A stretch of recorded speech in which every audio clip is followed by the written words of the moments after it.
श्री स्वामी समर्थ. आजच्या दिवसाची माझी सुरुवात. चला, मला सकाळी होती गडबड, मुलाला जायचं होतं शाळेत, यांना जायचं होतं कामावरती. त्याच्यामुळे मी रात्रीच घातले होते वाटाणे भिजत. डब्याला भाजी बनवायची होती वाटाण्याची. तर मी कढईमध्ये गरम तेल व्हायला ठेवलेलं, त्याच्यात घातले जिरे, एक कट केलेला कांदा, त्याला छान असं आपण घेऊया परतून. त्यात घातलं टोमॅटो कट करून बारीक, त्यालासुद्धा आपण छान असं परतून घेऊया. तर अशी चाललेली माझी गडबड. एकीकडे भाजी बनवत होती, एकीकडे पीठ मळून ठेवलेलं होतं, चाललं होतं असं माझं सकाळचा गोंधळ. तर कांद्याला टोमॅटोला असं मस्त पटापट आपण भाजून घेऊया. त्याच्यानंतर त्याच्यात घालायचे आपल्याला मसाले.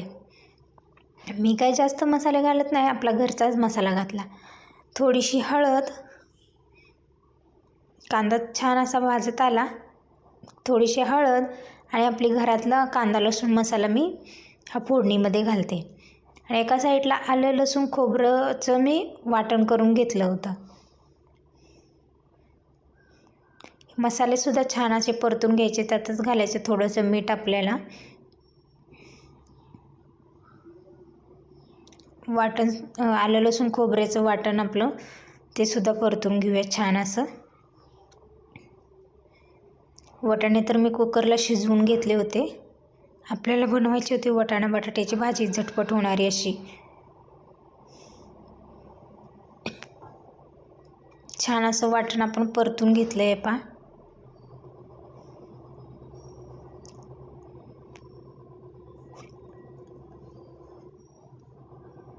वाटाणे शिजताना सुद्धा मी थोडंसं मीठ घातलं होतं, तरीसुद्धा आपण थोडं मीठ घालूया मसाल्यांमध्ये. एक 5 मिनिटांनी मसाला छान असा आपला भाजलेला आहे.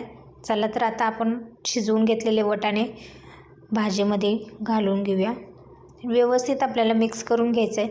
त्याच्यानंतर मी बटाटे कट करून 2 बटाटे घातलेले. मला आवडती वाटाणा बटाट्याची भाजी. तुम्हाला आवडती का नक्की कमेंट करून सांगा. आणि भाजी कशी वाटते ते सुद्धा कमेंट करून सांगा. चला तर आता आपण भाजीला उकळी येऊ देऊया. भाजीला छान अशी उकळी आली. भाजी अशी थोडीशी ओलसर अशी पाहिजे होती, तर ओलसर अशी भाजी झाली. चला आता आपण डबे भरायला घेऊया पटापट. चपात्या तर माझ्या झाल्या होत्या बनवून. असे डबे भरले. डबा थोडा थंड व्हायला ठेवला. मोहितला तर भाजी आवडत नाही, त्याच्यामुळं मग त्याला तूप साखर चपाती दिली होती. आणि सकाळचा नाश्ता चहा आणि चपाती. मस्त अशी आम्ही चहा चपाती गरम गरम खाल्ली. कसा वाटला आजचा व्हिडिओ नक्की कमेंट करून सांगा. धन्यवाद.